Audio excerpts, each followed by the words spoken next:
SOS Cristianismo, obra religiosa completa, tudo sobre religião. Capítulo 13, Tratado da Evolução. Item 1. Tudo muda a toda hora. Os estudiosos da antropologia, da antropogenia e outras ciências que se ocupam da origem e da vida dos seres vivos ensinam que faz 3 bilhões de anos que existe a vida na Terra. Pois é, há 3 bilhões de anos seres vivos se movem neste planeta. Sabemos que tudo muda, só não sabemos como muda, e muito menos quanto tempo precisa para uma coisa mudar. A gente sabe que, com o tempo, a pedra muda de cor e até diminui de tamanho e perde a forma. Sabemos que toda a natureza se transforma lentamente. Sem ninguém perceber, a planta cresce, envelhece e morre. Nada está parado na natureza. Tudo se move, se agita, gira, é levado pelo vento, é estragado pela água ou pelo calor. Um medicamento, quando é guardado por muito tempo, perde o valor porque fica deteriorado, estragado. Tudo isso é chamado de lei natural, é a lei de destruição. Existem 2 modos de mudanças. A mudança feita à toa pela natureza, que é a entropia, e a mudança feita proposital, de forma organizada pelo espírito com seu organizador biológico. Quando a coisa é feita de qualquer modo, como as coisas que o vento ou a água destrói, se chama mudança desorganizada, pois não leva a nada. Não se pode esperar que o vento ou a água vão levantar uma casa ou produzir o nascimento de uma planta. Quando uma coisa muda de maneira organizada, isso se chama lei do progresso. Todos falam em progresso e em civilização, mas na verdade são poucos os que sabem até onde vai a lei de evolução. Vamos ver como esse processo acontece.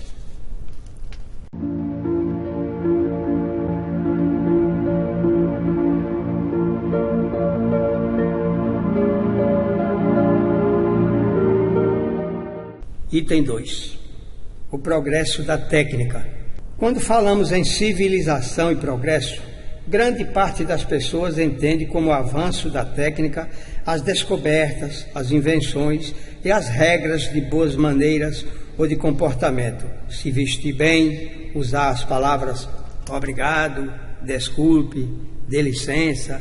Outra coisa, se confunde civilização com educação e boas maneiras.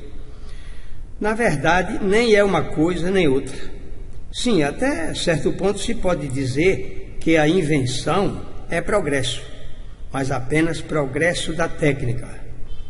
É que com o tempo as pessoas vão observando, vão descobrindo novos meios de se viver melhor. No começo da civilização não existia nem mesmo o carro de bois, nem o carrinho de mão.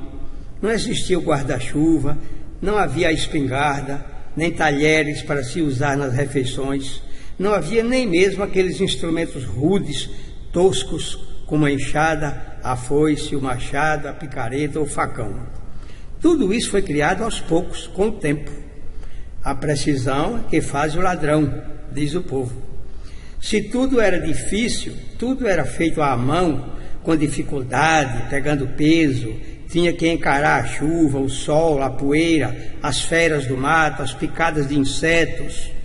Essa necessidade de viver melhor, de deixar de sofrer, é que obriga o ser humano a ir inventando as coisas de que ele precisa. Só que tudo o que é complicado, como o relógio, o rádio, só podia ser inventado depois da descoberta da leitura e em seguida do estudo. Ora, coisas como a televisão, o microscópio, o telescópio, o motor e ultimamente o computador, a internet, o pendrive, só foram descobertos quando chegou a era da técnica. No começo, os homens não tinham imaginação nem recursos para descobrir estas coisas. Não é que faltava criatividade, mas faltava instrumentos ou ferramentas para trabalhar a matéria-prima, depurar os elementos da natureza. Agora vamos fazer uma pequena análise. Já pensou se tudo isso fosse inventado com a intenção de apenas civilizar a humanidade, ajudando os homens a se melhorarem e não houvesse nenhuma má intenção? Se as pessoas criassem tudo isso apenas para colaborarem uns com os outros, sem pensarem em benefício próprio, sem se preocuparem em tirar proveito daquilo que descobriu, aí sim se poderia dizer que seria mesmo civilização de verdade. O progresso da técnica, portanto, ainda não é civilização perfeita. É apenas o primeiro passo para ela. Mesmo com o avanço que aí está, o homem indo à Lua, buscando outros planetas, os astrônomos descobrindo cometas, mesmo depois que Newton, Laplace, Galileu e Einstein acabam de comprovar que nossa Via Láctea tem mais de 30 milhões de mundos e que a velocidade da luz é 300 mil quilômetros por segundo. Hoje que a gente já tem o radar, os aviões a jato, os famigerados mísseis, o telefone celular, a informática, a globalização. Mesmo assim, tudo isso não passa do primeiro passo para a gente atingir a verdadeira civilização. Já que tudo isso ainda está sendo realizado mais para o benefício dos ricos e poderosos do que para servir a humanidade. Só seremos verdadeiramente civilizados quando toda a criatividade e toda a tecnologia forem aplicadas em busca de soluções para os conflitos humanos, descobrindo remédios, empregos e segurança para todos.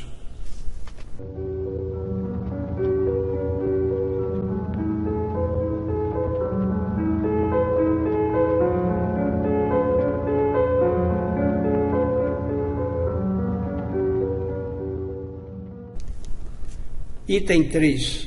O segundo passo, o progresso da inteligência. Agora sim já se pode considerar como uma parte importante da civilização, o progresso da inteligência.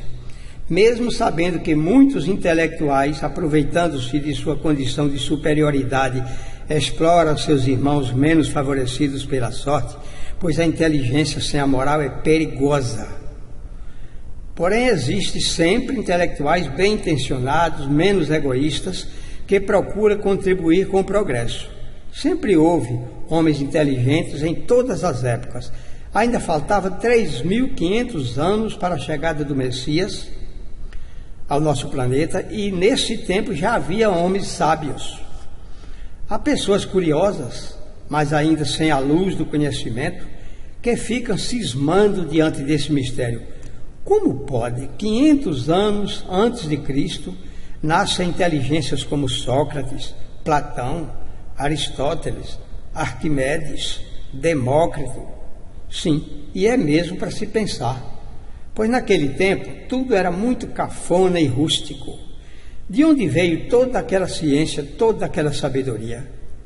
Essa é uma dúvida que martela a cabeça das pessoas que ainda ignoram que todos nós somos espíritos, seres transcendentais. Tudo aquilo que captamos numa vida passa para a próxima vida. Nada se perde na natureza. Tanto o bem como o mal que fazemos nos acompanha na nossa ida e volta da Terra ao mundo astral. Hoje podemos afirmar que já está provado pelos homens de ciência que o espírito não evolui em todas as direções ao mesmo tempo, que a gente não desenvolve a técnica, a inteligência e a moral de uma só vez. O dia a dia nos mostra pessoas inteligentes, mas sem moral, sem sentimento nobre, sem virtudes cristãs. Vemos também o lado contrário, pessoas analfabetas, mas que são generosas, compadecidas, resignadas com sofrimentos.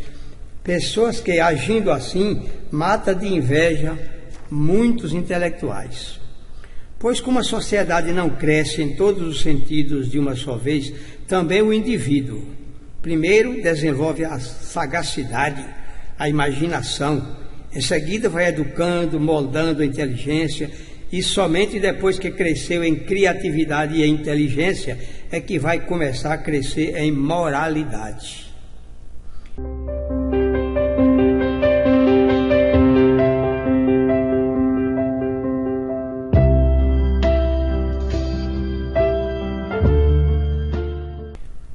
Item 4.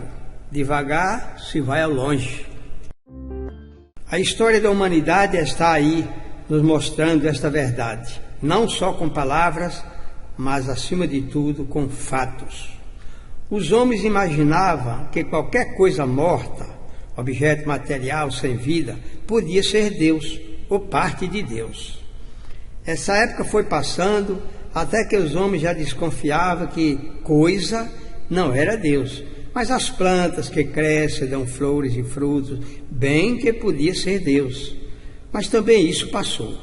Agora, eram os animais que eram adorados, o Leviatã, o boi, o elefante, a vaca.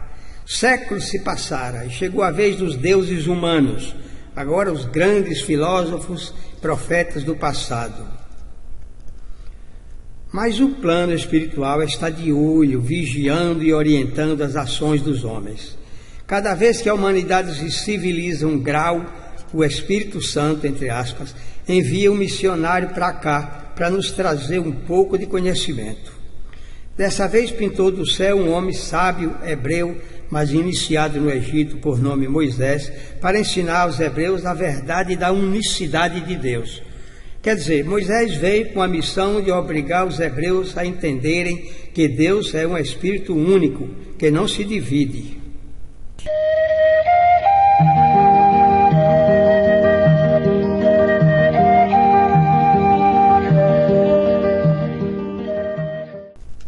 Item 5.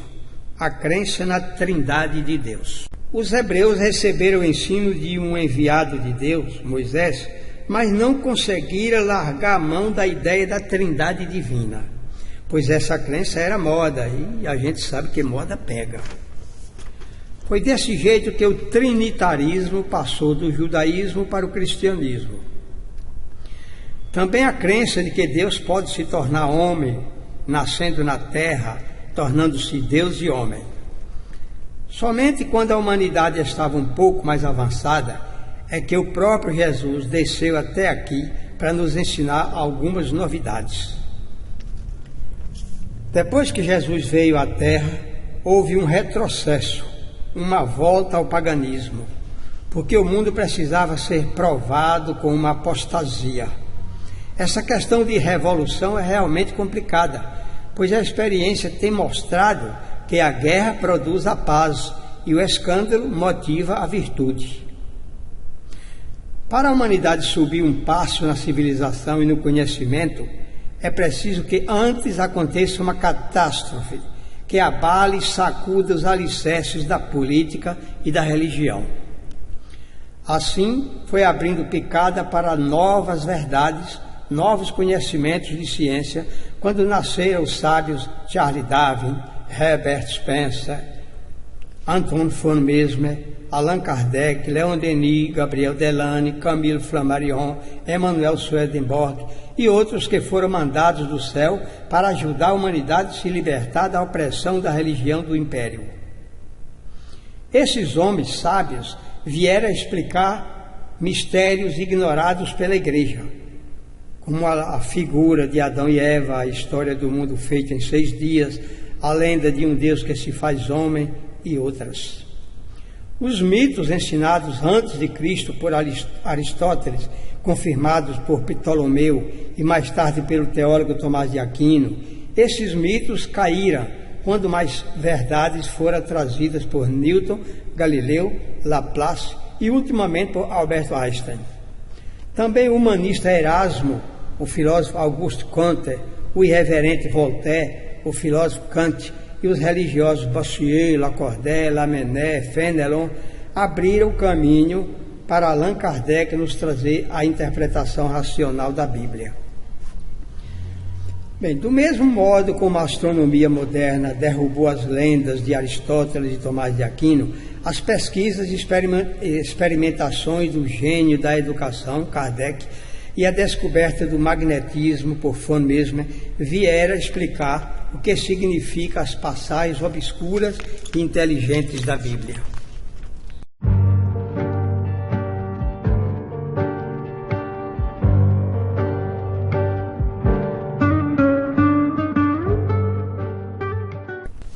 Item 6. Nós e os animais. Antigamente, os homens não sabiam que os animais também são seres dotados de espírito. Achavam que só quem tem alma é gente. E os animais, quando morrem, se acabam, volta ao nada.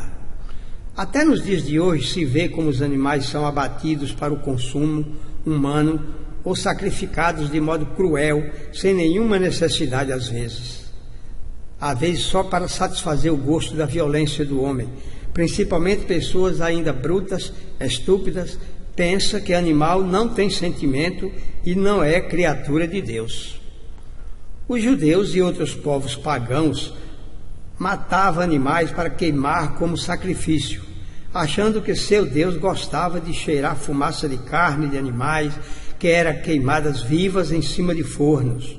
Segundo suas crenças primitivas, a fumaça incensava os altares e depois subia para o céu, levando rezas, hinos para agradar a Deus.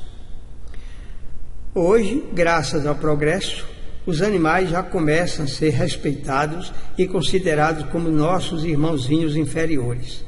Há países como o Tibete, por exemplo, onde os animais caseiros são tratados como gente, têm nome e até sobrenome.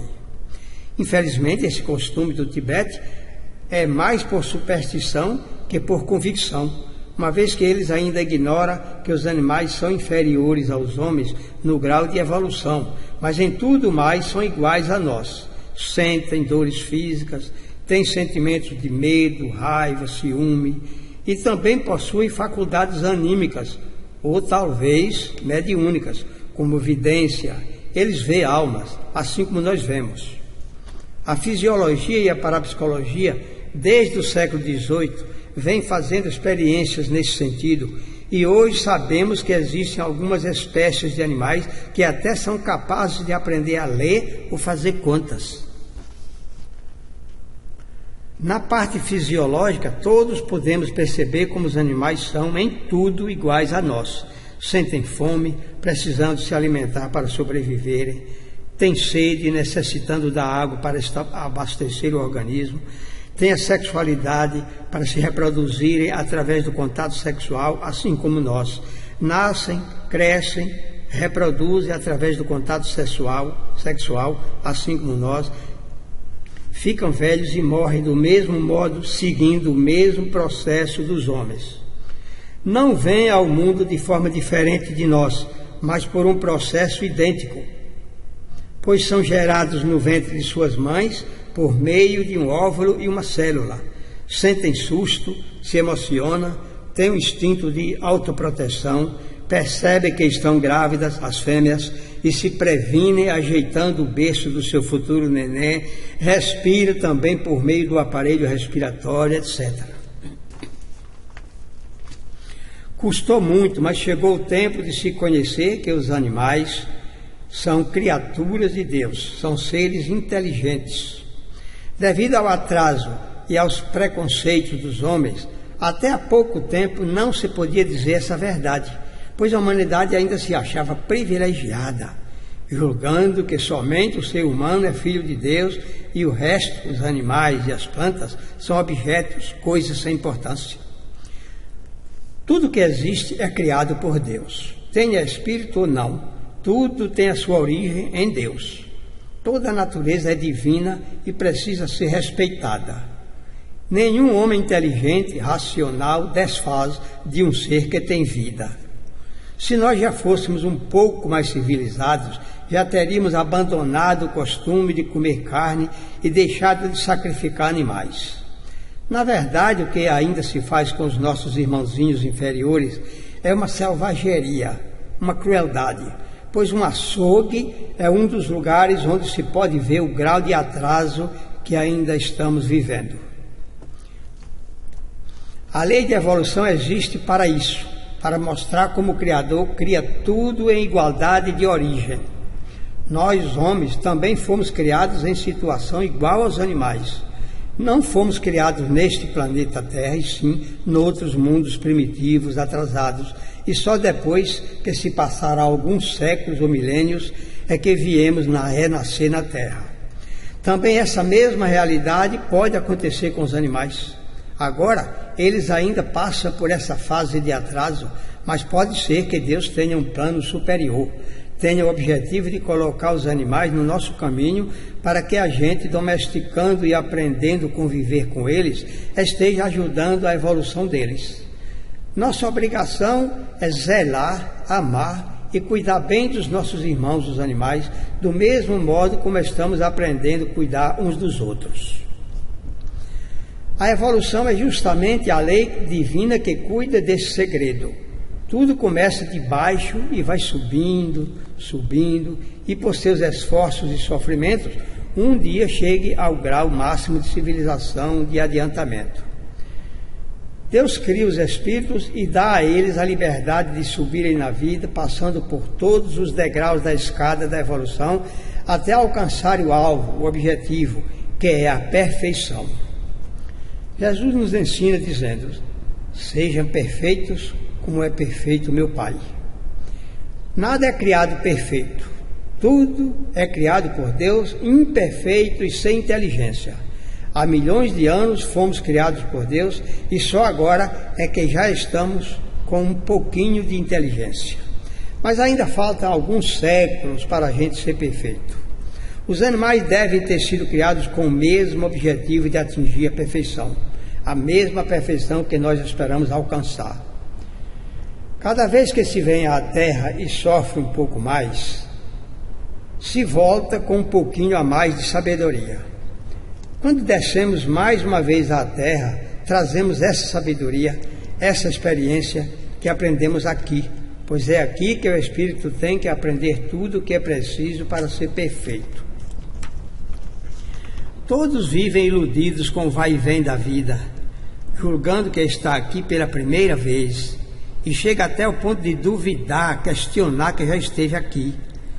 Mas essa nossa ignorância é uma lei chamada lei providencial, para não se confundir as duas realidades, a vida atual, com seus conflitos e problemas, com a vida passada, que já foi, mas não se deixou por lá os problemas dela.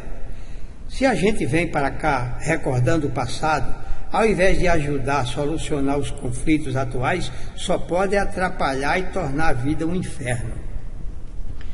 Aqueles homens que 2000 anos atrás eram brutos, assassinos, hoje estão um pouco mais civilizados, mais moralizados, até falando de paz e amor, pregando de Bíblia na mão.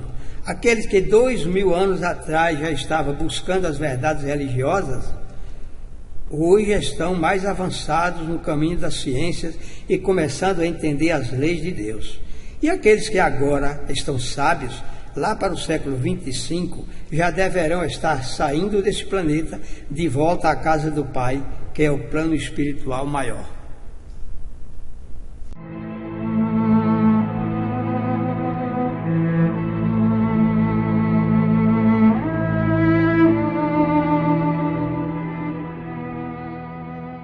Item 7. Os 5 reinos da natureza. Até alguns anos atrás, nas escolas, nos ensinavam que a natureza está dividida em 3 reinos: o mineral, o vegetal e o reino animal. Hoje sabemos que existe a parte morta, chamada reino inanimado ou morto, amorfo, que são as pedras, a água, a terra, etc. Depois é que vem os vegetais, as plantas, que hoje se sabe que também têm vida sensitiva, vida imperfeita. Logo a seguir vem o reino animal, que, como já vimos, são divididos em animais de grande porte, pequeno e médio porte. Agora vem o reino hominal, que são os seres humanos, e só depois vem o reino angelical, que somos nós, os homens, mas ainda daqui a alguns milhares de anos, quando estivermos evoluídos, usando a razão e o sentimento do amor. Assim você está começando a entender que aqueles espíritos que nós chamamos pelo nome de anjos são aqueles mesmos que alguns milhares de anos atrás foram demônios ou espíritos malignos, mas que Deus, criando a lei de evolução, dá a mesma chance a todas as suas criaturas para se realizarem, chegando a adquirir vida independente, livre de todos os, entre aspas, pecados que adquiriram durante os séculos em que viveram na ignorância. Esses anjos passaram por todos os caminhos da grande lei da evolução, estagiaram na pedra, passaram pelas plantas, atingiram a fase animal e só mais tarde nascendo em forma humana. Foi nascendo, renascendo, desenvolvendo o raciocínio, adquirindo aos poucos o sentimento do amor, que eles alcançaram o grau angelical. Esse processo é lento, demorado, e nenhum de nós pode perceber. É como o crescimento de uma planta ou de um ser humano.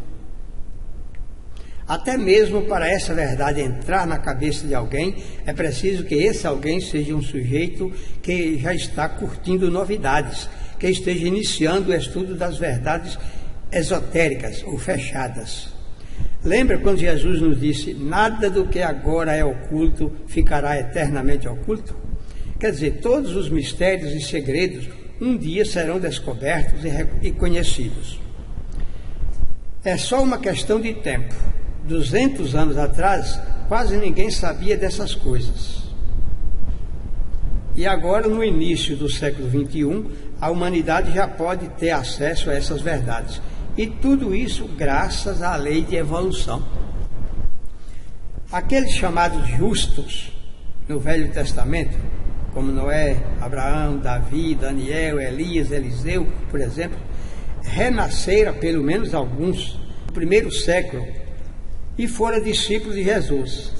Mais tarde, 200 a 400 anos depois, tornaram a voltar à nossa terra como teólogos ou filósofos, nos trazendo mais um pouquinho de verdades. Depois vieram nos tempos da Revolução Francesa, do Iluminismo, da Reforma Luterana, do Renascimento, para fazer a revolução na filosofia e na religião. E aos trancos e barrancos, alguns deles no século XIX já estavam prontos para fazerem parte do grupo do Consolador, a equipe do Espírito Santo, que, dirigida por Jesus, trouxe os conhecimentos da ciência para que os homens tenham a religião cristã de volta.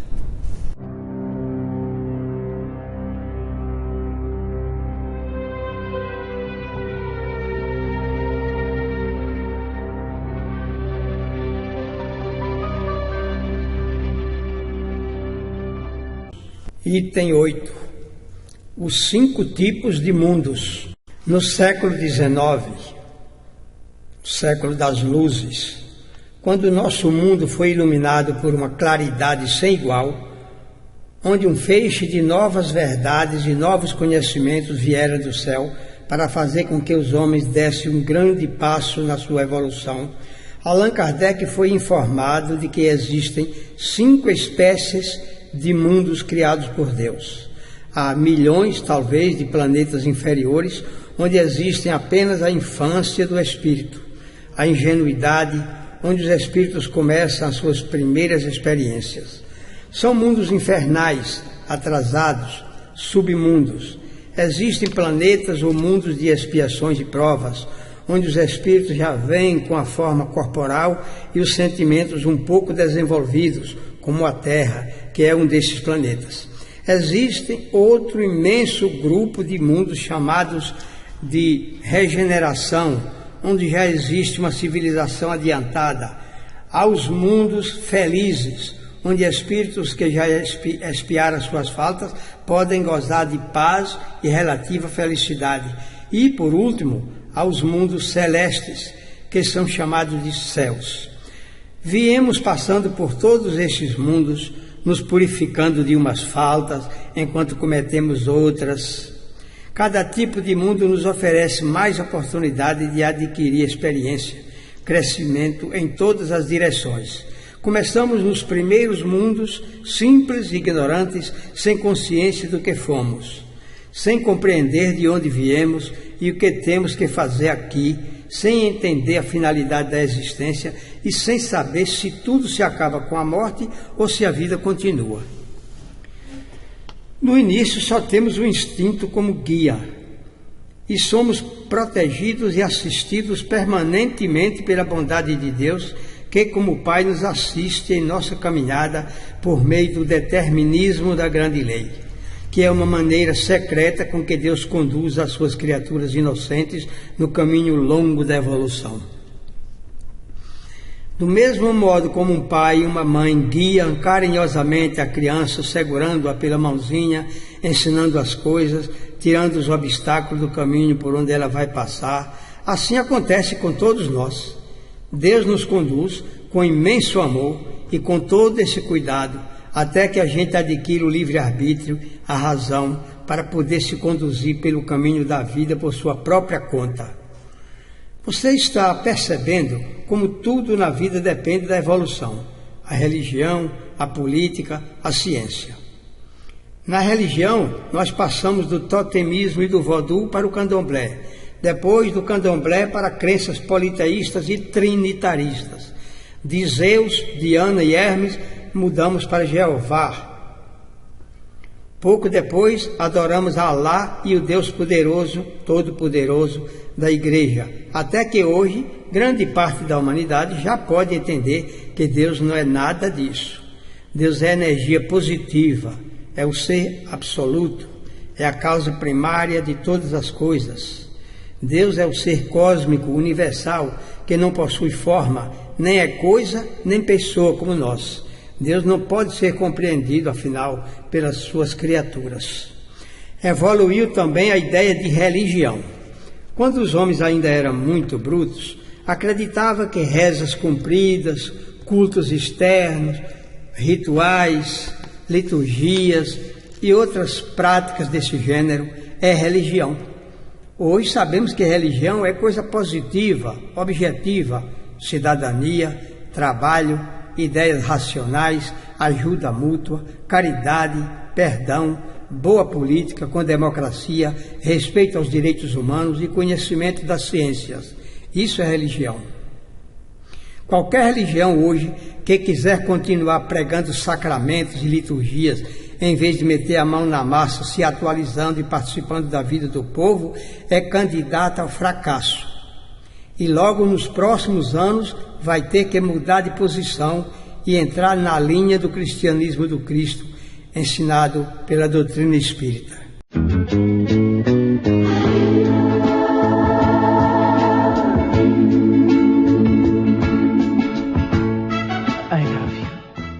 Item 9. O que é salvação? Cada religião tem o seu modo de ensinar o que é salvação. As religiões antigas, de modo geral, não falam de salvação pessoal. Elas nos passam uma ideia de evolução do espírito por meio da prática das virtudes. As seitas cristãs desprezaram o ensino evolucionista e se apegaram a uma crença meio imediatista, uma forma de fuga, onde aparece uma salvação pessoal, egoísta, na qual cada espírito se salva sozinho, sem engajamento com o todo. Isto é, acredita que rezando, participando de cultos e obedecendo aos seus líderes religiosos, cada um vai construindo seu cantinho no céu, para quando morrer ficar lá por todo o tempo, por todos os séculos dos séculos. Amém. Bem, hoje sabemos que essa forma de pregação teve por muitos séculos aceitação por parte das massas, que se torcem de medo do Deus Jeová. Mas graças ao crescimento espiritual, nos dias de hoje, essa forma ameaçadora não está mais fazendo a cabeça de pessoas jovens, ou mesmo adultas, mas que sejam cultas e inteligentes. Pois quem raciocina não admite mais um Deus bíblico, que castiga, ameaça seus filhos com penas eternas, inferno de fogo ou condenação na geena ou no outro buraco qualquer. Salvação não é passar 20 ou 30 anos na terra, morrer ignorante, desconhecendo todas as ciências e todas as religiões, mas só porque Deus não criou a reencarnação, esse espírito bruto, egoísta, cheio de grilos, tem que ficar num lugar de castigo eterno para sempre. E aquele que foi obediente ao padre ou ao pastor, mesmo cheio de ignorância das coisas de Deus, vai para o céu. Dá para perceber que acreditar em lendas desse tipo é ser muito ingênuo, como os judeus do tempo de Moisés. Acreditar na salvação desse modo é coisa do tempo em que se pensava que a Bíblia era a palavra de Deus. Por isso, não contém erro algum. Hoje, só uma pessoa ainda menino espiritual pensa que a Bíblia foi escrita pelo dedo de Deus e não contém erro. E foi escrita como uma espécie de catecismo simples para ensinar a doutrina cristã. Já explicamos que a Bíblia nunca foi nem é um catecismo de ensinar a religião cristã.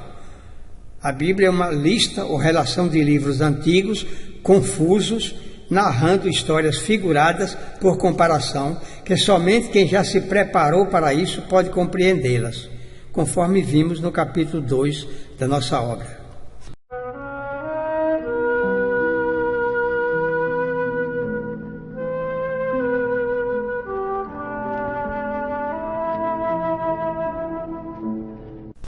Item 10. Salvação a preço de sangue. Salvação sempre foi ligada a sacrifícios, holocaustos e rituais. Antigamente se imaginava que Deus age como os homens, castiga, gosta dos justos e detesta os pecadores. E outras ideias retrógradas humanas sobre a divindade. Ora, Deus não procede assim. Deus tem como presente todo o futuro de cada espírito. Nós medimos o tempo em anos, séculos, milênios, enquanto para Deus um segundo é como se fosse 1 milhão de anos, e vice-versa. Deus tem nas mãos todo o nosso futuro e vê a nossa futura santidade como se agora já fôssemos salvos e purificados. Abraão, Isaque, Jacó e mais tarde outros espíritos achavam que é com sangue derramado que Jesus salva seus irmãos da terra. Sacerdotes e pastores continuam pregando a necessidade do sangue na salvação, por não entenderem ainda que sangue é coisa material e que não somente Jesus, mas todo mestre que descer à terra para nos trazer novos ensinamentos tem o mesmo fim, a cruz. A cruz significa sofrimento, sacrifício. Nenhum sábio iluminado que vem à terra pode escapar da cruz. Sócrates foi obrigado a beber cicuta, veneno. Pitágoras foi forçado a correr, abandonando sua casa e nunca mais voltar. Luther King, assassinado com um tiro porque condenava o racismo. Gandhi, assassinado com um tiro pelas costas aos 80 anos de idade porque defendia seu povo da opressão dos ingleses. Antônio Conselheiro, assassinado com todo o seu bando, e muitos outros casos como estes acontecem a cada dia em nosso mundo. Em todos esses casos corre sangue na terra. O símbolo do sangue que salva é porque não se consegue mudar a cabeça das pessoas sem mortes e sacrifícios. O destino de todos os heróis e valentes é terminarem seus dias numa cruz, numa forca ou numa fogueira. Do mesmo modo como Jesus foi para a cruz porque pregava ideias revolucionárias e novas, Allan Kardec perdeu 300 volumes de seus livros sagrados queimados numa fogueira, quando um bispo católico, Anton Paul Termes, defendia o catolicismo. Ora, a salvação não é forçosamente realizada pelo sangue, já que sangue não tem força ou poder mágico de purificar ninguém. A salvação é todo esse processo de evolução que a gente vem tentando explicar. Em cada vez que se vem à Terra, renascer, viver e morrer, se salva mais um pouco. Pois salvar quer dizer livrar, melhorar, purificar, crescer espiritualmente. Portanto, é a lei de evolução que, se utilizando de uma lei de reencarnação, aos poucos vai salvando o espírito de pecados e vícios que estão grudados no nosso subconsciente desde as primeiras encarnações que tivemos no mundo terra. Salvar não é ir para uma praça cheia de flores, cheia de anjinhos voando, ladeira de 100.000 léguas para se descer embalado numa bicicleta, enquanto um grupinho de 3 pessoas divinas se divertindo, olhando a brincadeira das crianças, por ali por perto, pastores e padres celebrando cultos com seus templos cheios de fiéis, de Bíblia na mão, dando glória a Deus, aleluia. Essa é uma imagem muito bonita, tirada da inspiração de um poeta qualquer. A imagem é bela, mas é muito infantil, porque quando o espírito se purifica e sai desse planeta para um dos mundos felizes, ele não vai ficar nessa visão beatífica, parado, estagnado, meditando ou extasiado diante das belezas físicas ou extrafísicas. Essa ideia demonstra parasitismo, como se a purificação não nos trouxesse compromisso e trabalho a fazer. Você já pensou a gente ficar por milhões de anos parado sem achar o que fazer? Será que essa felicidade iria durar tanto tempo sem causar cansaço? Não. Quem se salva continua produzindo, trabalhando. Salvar é trabalhar para ajudar aqueles que ainda não gostam de trabalhar. Jesus, nos ensinando essa verdade, nos diz que Deus trabalha sempre e eu também trabalho. O trabalho de Deus, sabemos que é criar e dar assistência. Deus não criou o mundo, como se costuma ouvir. Como a gente costuma ouvir, Deus cria mundos. Deus jamais para de criar e de cuidar de cada criatura que cria.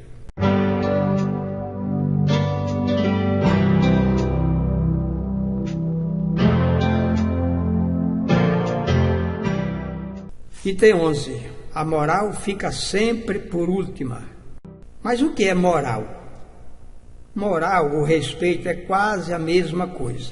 Não se pode respeitar uma coisa enquanto desconhece a importância dela.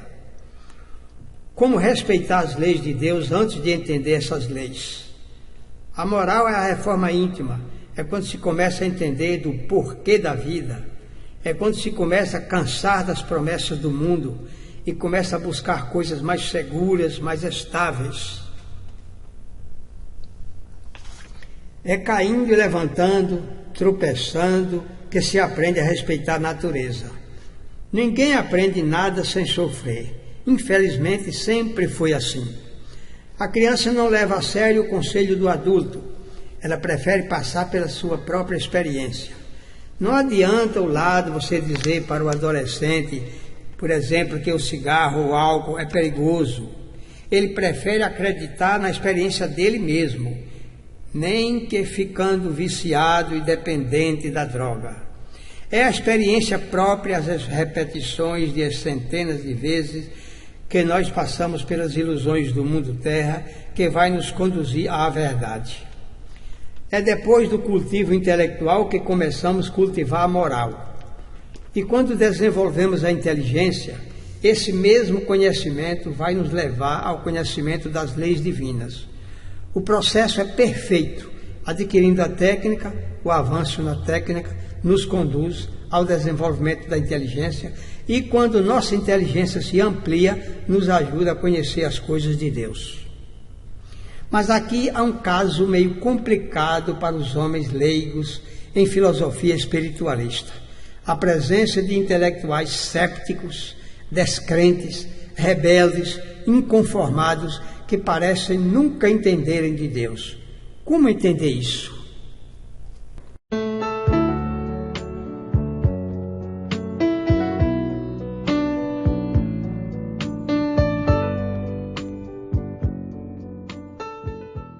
Item 12.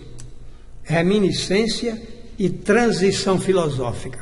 Transição, em se tratando de política, é quando um país está terminando uma fase econômica, por exemplo, e começando outra. A gente vê muitas pessoas indecisas, problemáticas, que não sabem se decidir, não conseguem admitir uma doutrina, não se adaptam a uma igreja ou filosofia, estudam uma religião, mas depois largam a mão dela, se interessam por tudo que trata de conhecimentos superiores apenas como curiosidade, mas não se satisfazem com nenhuma explicação.